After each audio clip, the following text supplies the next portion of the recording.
What's up, everybody? How's it going? Ryan here, back with you again after our holiday break of this week in Hearthstone. I hope that everyone is doing well out there, treating you guys good, and all that good stuff. My name's Ryan, as always, and I'm here to bring you your weekly news for Hearthstone. Just wanted to start off by saying that I just want to thank you guys all for 2018. I know we started the podcast around late 2018 or so, and that was really fun and really cool to do. So I thank every one of you guys listening and who's downloaded, supported the podcast, left a review, etc., about that. So really do appreciate that. Before we get into the news, though, which is pretty short actually today, just want to remind you guys that you can download this podcast on Spotify or iTunes. Those links are down below in the episode description, so that you can easily access any episode that has been recorded. You can also go to youtube.com/Shigeos Twitch TV to access the video formats of every episode as well. Last thing I kind of wanted to mention is, unfortunately, I am still a little bit sick. Well, I don't know. I have a lingering cough. I should be fine. But if the audio does awkwardly pause sometimes in the middle while I'm talking or something, it's probably because I'm muting it because of a cough, just in case. And I have everything macroed here really quickly so that I will be able to, mute just in case I do need to. But yeah, with that being said, though, let us get started. So, we have a handful of articles to go about today. Like I said, most of them are going to be short. We have not really had any news in the last couple of weeks since the nerfs happened, mainly because it's the time of the year, celebration, Christmas, and New Year's, where a lot of Blizzard employees are on vacation, and so they are coming back into the new year, trying to figure out their budgets for 2019 and stuff like that. So the nerfs happened right before Christmas, so that players could still stay engaged and enjoy Hearthstone and all the changes and stuff. But news has been pretty quiet as of recently, though. That being said, though, it is a new month, so that does mean a new ranked season is upon us. January 2019 ranked card back is here, called Just Chillin'. Just kind of like an ice card back. Kind of interesting they didn't put this out for Christmas, but whatever it is. But yeah, it's called the Chillin' card back, and remember that this is a card back that you can get from winning 5 games in ranked play, either in wild or standard. So don't forget to play your 5 ranked games and get this card back. Probably something I will remind you guys again at the end of the month, just in case any of you guys haven't already. Pretty cool, pretty sweet looking card back. Really looking forward to February's. That's the pizza one that I'm actually really looking forward to. So that's probably something that I'm gonna want to try to get. But I get every card back just because I'm playing already, but not necessarily because I'm really wanting to get a card back, right? But the February one looks pretty good. In the article also, they remind you that if you place in the top 100 for your region's wild ladder during the month of January, you will qualify to participate in the playoffs of the Wild Open. Remember, that was the Wild Open. We talked about that a couple episodes ago, where they will be doing an online Wild Open tournament with a prize pool of $25,000. So if you see a lot of streamers, content creators that normally don't play Wild, this is the reason why, is they're trying to qualify for this tournament. So go and check out the new card back. Get in, get your 5 wins if you need them, and have fun with this new card back. Comes at the end of the season with your season rewards chest. Next up is an article just talking about the Hearthstone All-Star. This was an event that we talked about once again a couple of podcasts ago. This was an event where they invited a bunch of players from China and a bunch of players from NA or EU outside of China, basically to compete in some show matches. I think there was some caster versus caster type of stuff, but it did they did compete for $100,000, and just an FYI, all the deck lists are available. And breaking it down, seems like we had a lot of Paladin, a lot of Hunter, and a lot of Rogue. Not too surprising. Pulling up the stats, though, right now for the 2018 tournament. Hopefully, we can find a good thing. Oh, here we go. A little bit more information. It was an an offline tournament. It looked like Blood Trail won $20,000. Tom60229, the current world champion, won $14,000. Then we had Tice win third with $10,000 and Surrender win fourth. And then it looks like it goes Shazzy, Hoji, Muzzy, and Frozen, and etc., etc., etc. So, yeah, best of one type of rematch. Congrats to all the players who won and stuff like that. 1 second, I wanted to look up one more thing. They did also, I believe we talked about this like a little bit or whatever, but it's for some reason not showing up, unfortunately.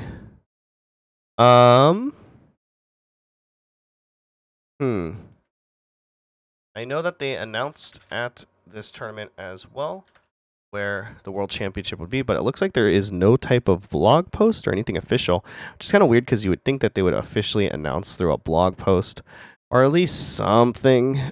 They did, okay, so they did kind of, sorry for that volume, they did announce that the Hearthstone World Championship will take place in Taipei, April 25th to 28th. So there is no other details about that, ticket prices or anything like that, just dates 25th to 28th, which means that we will not see a rotation until after that, unfortunately. So January, February, March, April. So sometime probably first week of May, we'll probably get some type of rotation or something like that, and where the new standard year will begin. So keep that in mind as well. Hopefully there's some balance changes, nerfs, or whatever to bring in and usher into the new year more quickly this year around. I feel like the Witchwood came out pretty early last year, and for whatever reason, they decided to wait a really long time for this, and I think it was because like they didn't want any downtime with Hearthstone, and they wanted to make it like a year-round thing. No, it came out in April, so it's this expansion is going to come out a little bit later or whatever, but it's nothing like that insane or crazy. So, that being said, congrats to all the players. All-Star 2018, pretty cool to see also Hearthstone World Championship coming to Taipei, and I hope that the event is awesome. Next up, we have kind of a little retrospective designer thing on the Tavern Brawls. A man by the name of Joseph Magdalenia? Not really sure how to pronounce your name. I'm sorry. But his Twitter handle is at joemag_games. Is on the live content for Hearthstone and is responsible for Tavern Brawls. Apparently, it's only one guy. I'm not sure if that's true or not, or if I've mistaken this blog post / Twitter post. But it seems like he's the only one making Tavern Brawls, which kind of makes sense. And then he makes them in between his free time when he's making other content or whatever. So he kind of went through, I guess, some of the Tavern Brawls that he created this year or whatever. So I thought it would just be kind of cool to kind of go over some of them and see how they did. But he said that, a lot of it was just like taking a lot of time and balancing or whatever. He said that he liked to create a lot of deck building as well, and create a lot of new Tavern Brawls as well. He did answer some questions, but nothing into really big detail. But I do really hope that one of the things is they did push out a lot of Tavern Brawls this year. If you remember my year in review, there was about 52, 53 Tavern Brawls that came out this standard rotation, or in 2018, I should say. And about half of them were brand new. So we only had repeats. Maybe, that's every other weekend there is a repeat. What I'm really hoping is that they just like create like more content for Tavern Brawls. And I understand that it's like one guy, and I think that's the issue with Hearthstone, is that it was only one dude making all the Tavern Brawls, unfortunately. And so because of that, I really hope that they can make Tavern Brawls more of like a year-round thing. Like, I think that would be really, really beneficial for people to experience, because it's weird still to have the Tavern Brawl not be a year-round thing. I like other games that I've been playing where their other modes are rotating out like once every 2 days even. And I think that I don't think they could do that necessarily, but I do hope and wish that they would at least come out with and allow the Tavern Brawl to be out for longer than just, 4 or 5 days. I think that's my issue. That being said, though, Tavern Brawl is out this week as well. It isn't anything new though. Unfortunately, it's more of the same old type of same old. This is just Hallucination. It is the third time we've seen this Tavern Brawl, which debuted on June 7th, 2017. It's no deck building. You simply choose a class.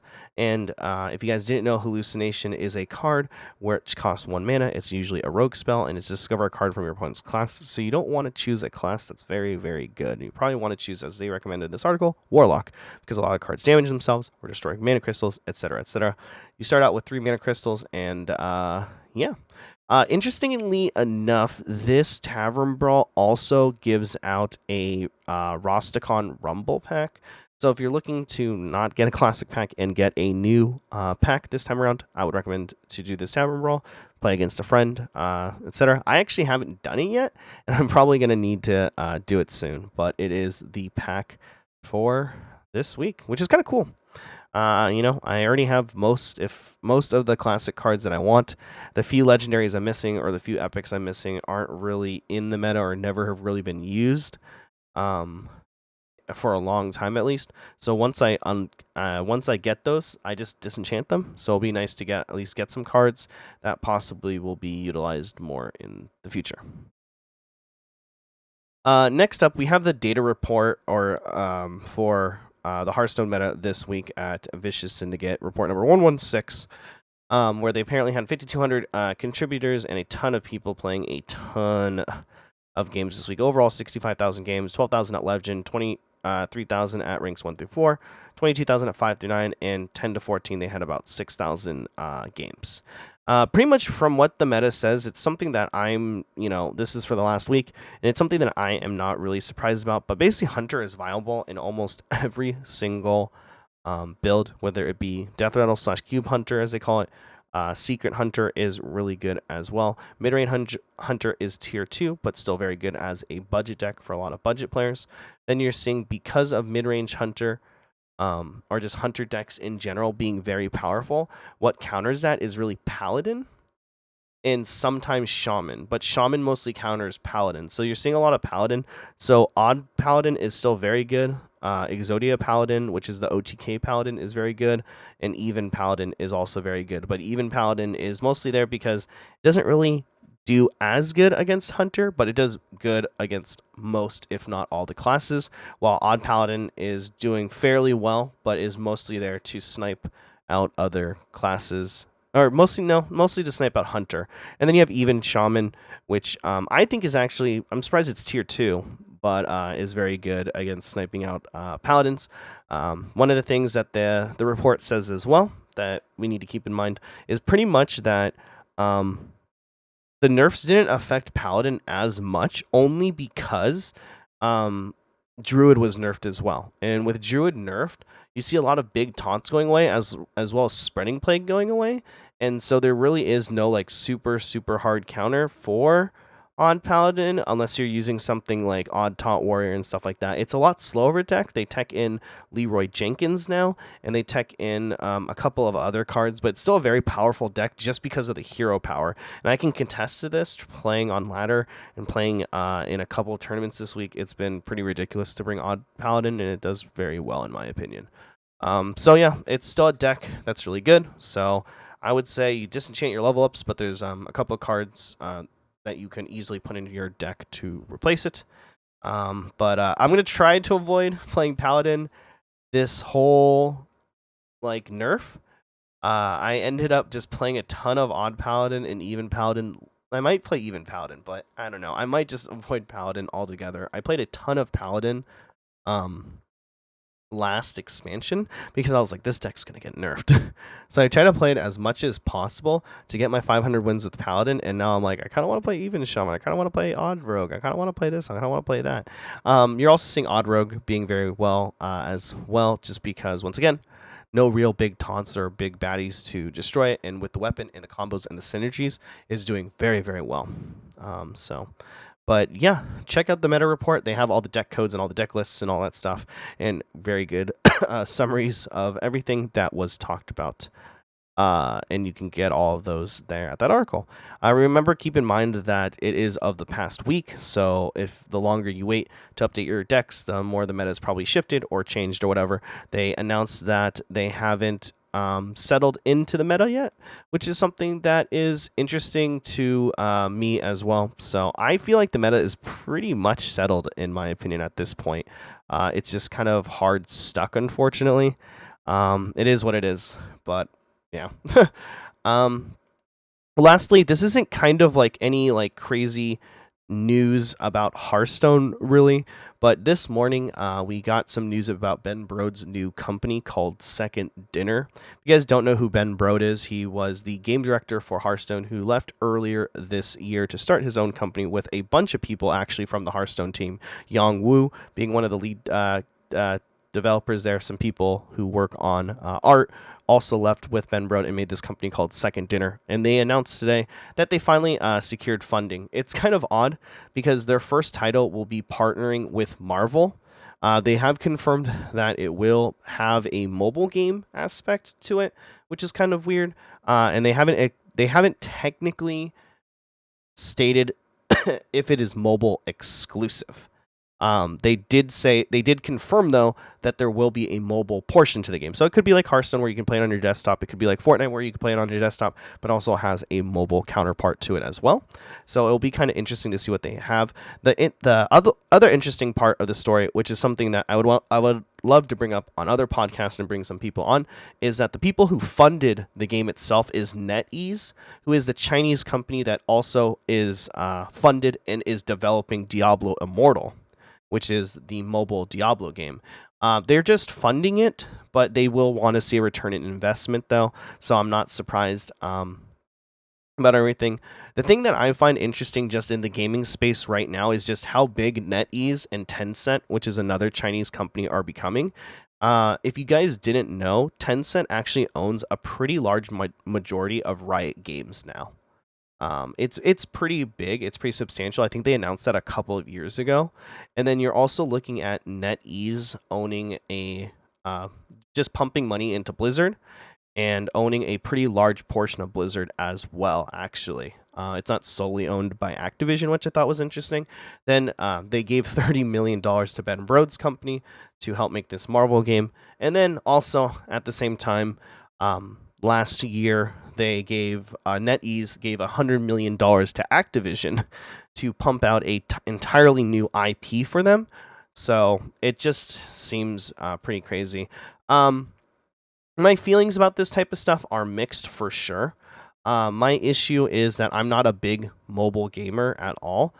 I will most definitely play both Diablo Immortal and whatever Second Dinner comes out with and try both games. My issue though is that it could be the best mobile game in the world and it could break all these records and shatter all this stuff. But at the end of the day, I feel that mobile gaming is a little limited in its space. But I also know that because it's a mobile game, it's just going to inherently have microtransactions, and I don't know how much I would really want to invest in this. And so I really hope that the game is super, super polished and that the monetization isn't too harsh. And I really hope that it does and succeeds well, though, at the end of the day. It's just interesting seeing how much mobile gaming has changed and has really evolved in the last, 10 years. My daughter, for example, she doesn't own an iPad, but she uses my iPad to play games and stuff like that. And she's been playing and using it since she was very young. And she's more comfortable playing Hearthstone on her tablet, or I should say my tablet, because it's technically not hers, but whatever. On the tablet than on the computer. She's more comfortable with playing various other games on tablet than on the computer. And it's just interesting. And it's definitely a space that you cannot ignore anymore, right? Mobile gaming, tablet gaming is here to stay, whether it be internationally, whether it be in America, whether it be globally, whatever it might be, or whatever your thoughts on it. It's definitely something too big to ignore. And I honestly think that it would be very foolish to ignore these aspects. So I don't blame them at all from a business sense. It's just very. I think the thing that's kind of worrying me a bit more personally is just how much Tencent and NetEase are investing, and how much they have their hands on like a lot of things, including gaming, certain media companies, certain things in Hollywood that they're developing and stuff like that. It's just very interesting to me, their globalization takeover. But anyway, guys, that is going to be it for this week in Hearthstone. We probably won't cover much more Ben Brode news. I know he's technically not part of Hearthstone, but he was such a big, core, intricate part of Hearthstone at a time that it is always interesting to see what he is doing and what he is up to. So, anyway, guys, that is it for this week in Hearthstone. Thanks so much for hanging out and watching. I appreciate it.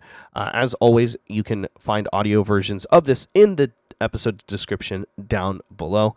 You can also check me out on Twitter and Instagram, which is Ryan Kubo, RyanKubo, all one word, all lowercase. You can also check us out on Twitch, twitch.tv/Ryan Kubo, same as well, RyanKubo, all one word, all lowercase. This is where we record and stream live every time the podcast is up. And like I said at the top of the show, you can check out VODs of any episode at youtube.com/SHIGEOS Twitch TV. Thanks so much, guys, for hanging out, and I will catch you in next week's episode of This Week in Hearthstone. Take care, guys.